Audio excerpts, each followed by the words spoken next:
حیوان ناطق کہا گیا ہے. اوکے, یہ بھی نوٹ کر لیجئے.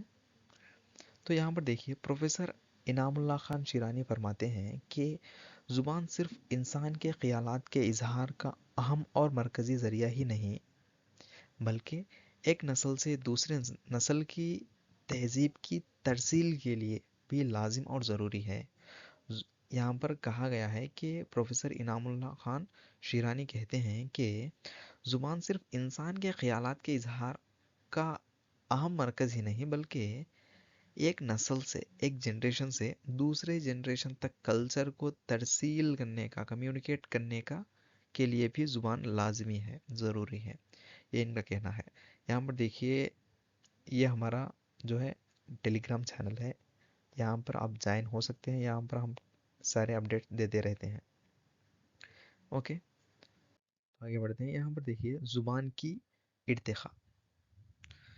زبان ارتقاء پذیر ہے, اسی طرح دنیا کی دوسری چیزوں کی طرح زبان میں بھی تبدیلیاں ہوتی رہتی ہیں. جیسا کہ قدیم زمانے میں موبائلز نہیں تھے, کمپیوٹرز نہیں تھے, آج کل کے زمانے میں پورا ٹوٹلی ٹیکنالوجی کا زمانہ آ گیا ہے. اسی طرح جس طرح وقت اور ٹیکنالوجی بدلتی ہے اسی طرح زبان بھی وقت کے ساتھ ساتھ بدلتی رہتی ہے.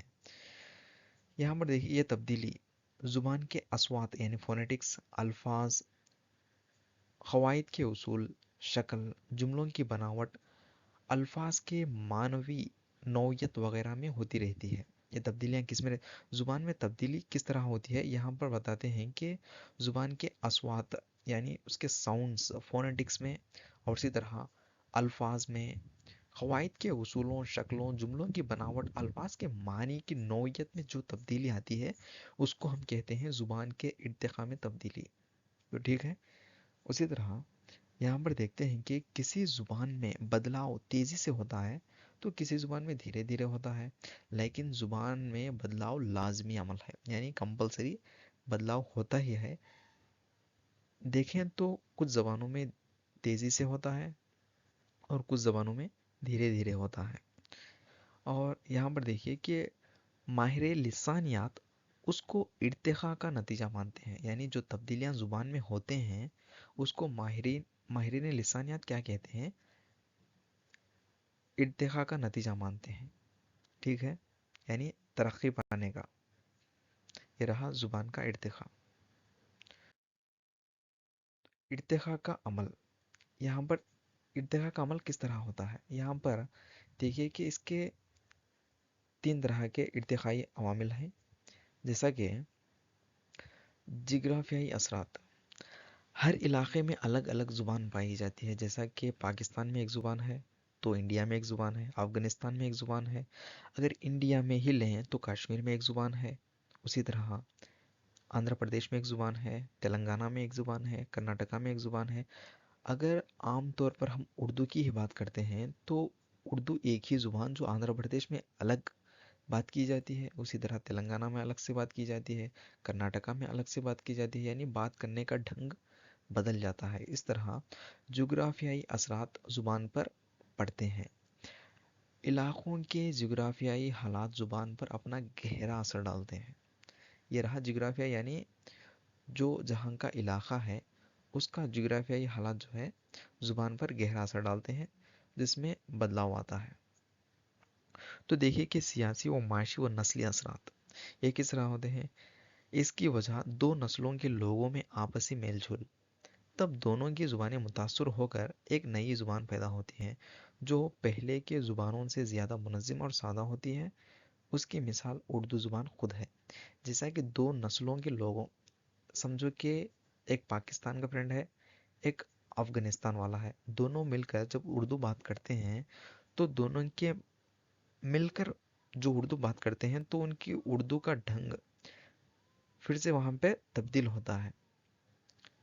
سمجھ میں آ رہا ہے. اگر دونوں الگ الگ زبانیں بات کرتے ہیں تو وہاں پر ایک نئی زبان پیدا ہوتی ہے, اور وہ زبان جو پیدا ہوتی ہے وہ پہلے کی زبانوں سے زیادہ منظم ہوتی ہے اور سادہ ہوتی ہے. اگر اس کی مثال دیکھیں تو اردو ایک زبان ہے جو اس کی مثال دیا گیا ہے جیسا کہ اردو کھڑی بولی اور برج بھاشا سے اس طرح کے بہت سارے زبانوں کا مجموعہ جو ہے اردو زبان ہے۔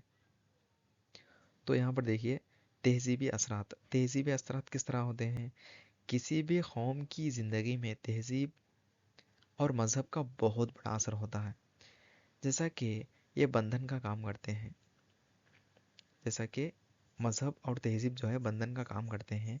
بعض قوموں میں ادب کی ابتدا مذہبی تحریر سے ہوتی ہے، جیسا کہ مسلمان یعنی اسلام میں جو ہے جب علم حاصل کرتے ہیں تو پہلے ان کو قرآن پڑھایا جاتا ہے، قرآن سکھایا جاتا ہے۔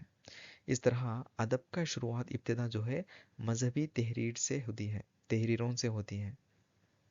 قرآن خود اس کی مثال ہے، یہاں پہ دیکھیے قرآن کی مثال دی گئی ہے، جیسا کہ یہ جو ہے تہذیبی اثرات ہوتے ہیں۔ یہ رہا چند ارتقائی عوامل۔ زبان کے آغاز کے متعلق نظریات، یہاں پر دیکھیے کہ پہلا نظریہ ہے خلقی نظریہ یعنی مونوجینیٹک تھیوری۔ کچھ ماہر لسانیات کا کہنا ہے کہ دنیا کی ساری زبانیں کسی ایک مذہب یا ایک زبان سے پیدا ہوئی ہیں۔ ان کا کیا کہنا ہے کہ قدیم زمانے میں ایک ہی زبان تھی جو ٹوٹ پھوٹ کر بہت ساری زبانوں میں تبدیل ہوئی ہے، یہ ان کا کہنا ہے۔ تو دوسرا ہے کثیر خلقی نظریہ پالی جینیٹک تھیوری۔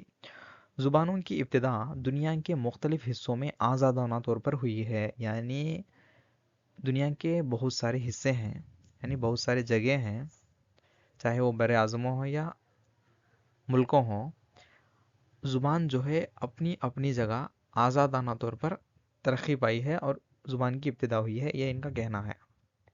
یعنی جو عقل کے نظریہ ہے اس کے برمخالف ہے یہ۔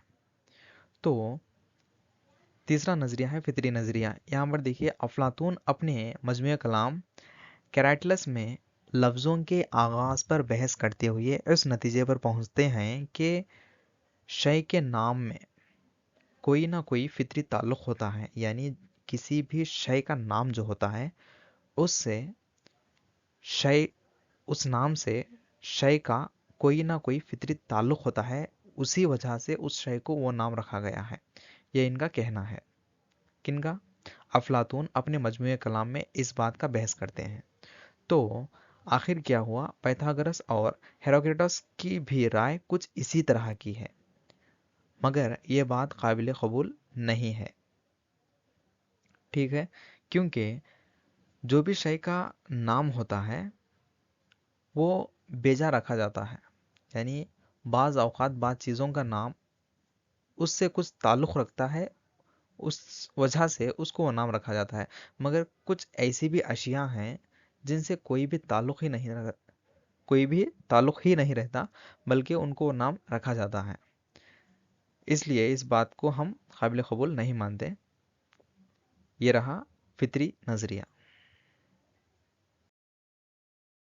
الہامی نظریہ، اس کے ماننے والے زبان کی آغاز کو الہامی قرار دیتے ہیں، یعنی مذہبی قرار دیتے ہیں، جیسا کہ مختلف مذاہب کے ماننے والے زبان کے آغاز کو اپنی مذہبی کتاب اور اس کی جو زبان ہوتی ہے مذہبی کتاب کی اس سے جوڑتے ہیں۔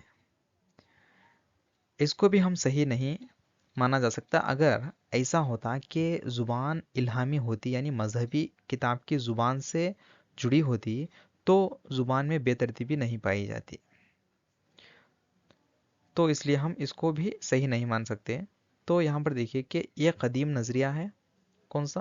الہامی نظریہ جو ہے قدیم نظریہ ہے اور مذہبی نظریے سے تعلق رکھتا ہے، یہ جو ہے مذہبی نظریے سے تعلق رکھتا ہے۔ مسلمان عربی کو الہامی زبان مانتے ہیں، اسی طرح دیگر قوم کے لوگ جو ہے سنسکرت اور پالی زبان کو الہامی زبانیں مانتے ہیں۔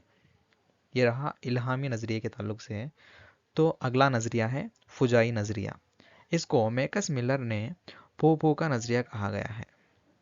اس میں یہ مانا جاتا ہے کہ انسان کی جذبات کی شدت کی وجہ سے منہ سے کوئی آواز نکل جاتی ہے، یعنی جو بھی انسان ہے اپنے جذبات کی شدت کی وجہ سے اچانک اس کے منہ سے چند الفاظ یا چند آوازیں نکل جاتی ہیں، جیسے اف، آہ، تف، تھو، اس طرح کی آوازیں نکل جاتی ہیں، تو یہی آوازیں آگے چل کر زبان بنی ہے، یہ ان کا کہنا ہے۔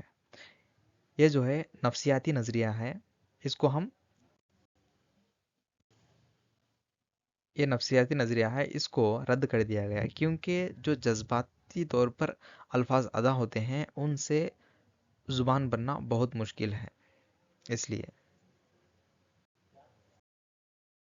اشیاء کی جھنکار کا نظریہ، اس میں مختلف اشیاء کی جھنکار کی آوازوں کو زبان کا آغاز مانا گیا ہے، جیسا کہ کسی بھی شے سے جو بھی آواز، جھنکتی ہوئی آواز نکلتی ہے اس کو اس کے نام کی بنا پر رکھا گیا ہے، جیسے ٹن ٹن، چھن چھن وغیرہ۔ یہ نظریہ جو ہے قابل قبول نہیں، کیونکہ ایسے اشیاء ہیں جن کی آواز اور ان کے نام کا کچھ بھی تعلق ہی نہیں ہوتا، اس لیے اس نظریے کو قابل قبول نہیں مانا جاتا۔ تو اگلا نظریہ ہے مادوں کا نظریہ۔ یہاں پر دیکھیے، پروفیسر ہنرے کے شاگرد ڈاکٹر سٹین تھال نے اس نظریے کی شائع کی ہے، اور اسی طرح ان کا ماننا تھا کہ آواز اور معنی میں ایک رشتہ ہوتا ہے۔ جب کسی شے پر ضرب لگائی جاتی ہے تو اس میں ایک خاص قسم کی آواز پیدا ہوتی ہے۔ سمجھ میں آ رہا ہے؟ جیسا کہ جب کسی شے میں ضرب لگائی جاتی ہے تو اس میں ایک خاص قسم کی آواز پیدا ہوتی ہے، اسے سن کر انسان اسی طرح کی آواز نکالنے کی کوشش کرتا ہے۔ اسی طرح کی کوششوں سے زبان کی ابتدا ہوئی ہے، یعنی جب کسی شے کی آواز نکلتی ہے تو انسان اس کی تقلید کرنے لگتا ہے، یعنی اسی آواز کو بولنے لگتا ہے، نکالنے کی کوشش کرتا ہے۔ اس طرح کی کوششوں سے زبان کی ابتدا ہوئی ہے، اس نظریے کا معنی یہ ہے۔ تو اس کی بنیاد اس بات پر کہ صوت اور اس کے مفہوم میں ایک خاص تعلق چھپا ہوتا ہے، یعنی جو آواز نکلتی ہے وہ آواز اور اس کے معنی میں ایک خاص تعلق چھپا ہوتا ہے۔ یہ رہا مادوں کا نظریہ۔ تو یہاں پر اگلا ہے ہائسو نظریہ۔ یہ دیکھیے، بنیادی طور پر جسمانی محنت کشوں سے تعلق رکھتا ہے۔ یہ نظریہ جو ہے محنت کشوں، یعنی مزدور ہو یا کامگروں جو ہیں، ان سے متعلق رکھنے والا نظریہ کون سا ہے؟ ہائسو کا نظریہ۔ ان کا کہنا ہے جب کوئی بھاری بوجھ اٹھاتا ہے، اس کو ہلکا کرنے یا بآسانی سے کرنے کے لیے کوئی نہ کوئی آواز منہ سے ادا کرتا ہے، نکالتا ہے، اس سے لفظ بنے ہیں۔ یہ نظریہ بھی قابل قبول نہیں ہے، کیونکہ جو آواز ایکائک جو نکلتی ہے وہ جذباتی ہوتی ہے، یعنی اگر بوجھ زیادہ ہو تو جوش سے آواز نکلتی ہے، اگر بوجھ کم ہو تو آواز ہی نہیں نکلتی۔ اور اسی طرح کی ان آوازوں سے ہم نام نہیں رکھ سکتے، اور ان آوازوں سے جو لفظ بنتے ہیں بہت مشکل سے بنتے ہیں۔ یہ رہا ہائسو کا نظریہ۔ تو اگلا نظریہ دیکھیے، معاہدے کا نظریہ۔ اس میں زبان کا آغاز انسانوں کے باہمی تعلقات و رشتے سے جوڑا جاتا ہے، یعنی جس طرح جتنے تعلقات یعنی رشتے جو جتنے مضبوط ہوتے ہیں تو زبان اتنی مضبوط اور اتنی عمدہ ہوتی ہے۔ یہاں پر دیکھیے کہ ارسطو نے زبان کو باہمی قول کا نتیجہ قرار دیا ہے۔ ان کے بعد 1754 میں روسو نے اس پر روشنی ڈال کر ایک کتاب سوشل کانٹیکٹ لکھی ہے۔ اس نظریے میں مانا جاتا ہے کہ قدیم زمانے میں جب انسان ایک جگہ جمع ہوئے تھے تو آپسی گفتگو سے زبان نکلی ہے، یعنی ان کا ماننا، اس نظریے کا ماننا ہے کہ قدیم زمانے میں جب سبھی انسان ایک جگہ جمع ہوئے تھے بات کرنے کے لیے یا گفتگو کرنے کے لیے، تو آپسی گفتگو سے، یعنی جو بات وہاں پہ ہوئی ہے، جو گفتگو انہوں نے کی ہے، تو اس سے زبان نکلی ہے۔ وہ مل کر اشیاء کا نام اتفاق رائے سے رکھتے تھے، جس سے مختلف زبانیں پیدا ہوئیں، یعنی وہ بیجا یعنی معلوم ہو کر یا نہ معلوم ہو کر کسی بھی شے کا نام رکھتے گئے، اس طرح زبانیں بنتی گئیں۔ یہ رہا ان کا یہ ماننا ہے۔ یہ رہا معاہدے کا نظریہ، یعنی سوشل کانٹیکٹ۔ تعلقات جتنے اچھے ہوتے ہیں، جتنے زیادہ ہوتے ہیں، تو زبانیں اتنے مضبوط اور اتنے اچھے بنتے ہیں۔ تو یہاں پر دیکھیے، صوت تقلیدی نظریہ۔ عام طور پر بچے جانوروں کی آوازوں سے ان کے نام کو جوڑ دیتے ہیں، جیسے بھوں بھوں، میں اور انہی سے الفاظ بنائے گئے، مگر یہ نظریہ بھی تسکین بخش نہیں لگتا، کیونکہ بھوں بھوں جو ہے کتے کی آواز ہے، مگر یہ نام کتے کا تو نہیں ہے، جبکہ میں جو ہے بکری کی آواز ہے، بلکہ بکری کو ہم میں نہیں بلاتے، اس کو بکری ہی بلاتے ہیں، اس لیے اس نظریے کو بھی ہم قابل قبول نہیں مانتے۔ جبکہ یہ مانتے ہیں کہ الفاظ فطری اصوات کی نقل سے بنا ہے، جیسے بچے جانوروں یا دوسری چیزوں کی آواز سن کر نقل کر کے بولتے ہیں، جس سے دھیرے دھیرے زبان بنتی ہے۔ یعنی جو بھی آوازیں نکلتے ہیں ان کی نقل کرتے ہوئے دھیرے دھیرے اسی طرح زبان بنتی ہے۔ یہ ماننا ہے کہ اس نظریے کا، تو یہ نظریہ رہا صوت تقلیدی نظریہ۔ اگلا اور آخری نظریہ ہے ہنری اسپوٹ کا نظریہ۔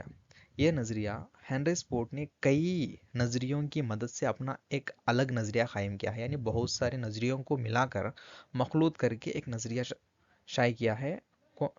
کون شائع کیا ہے؟ ہنری اسپوٹ نے۔ اسی طرح یہاں پر دیکھیے کہ ابتدا میں زبان اشاروں اور اصوات پر مشتمل تھی اور انہیں سے زبان پیدا ہوئی۔ یعنی جو بھی زبان ہے چاہے وہ کون سی بھی ہو، ابتدا میں وہ جو ہے اشاروں اور اصوات سے بنی ہوتی ہے، یعنی گیسچرز اینڈ فونیٹکس، اونلی اس میں آواز ہوتے ہیں۔ تو اس کے بعد ترقی پاتے پاتے وہ زبان بنتی ہے۔ انہی سے ابتدائی الفاظ کی 3 قسمیں ذکر ہیں۔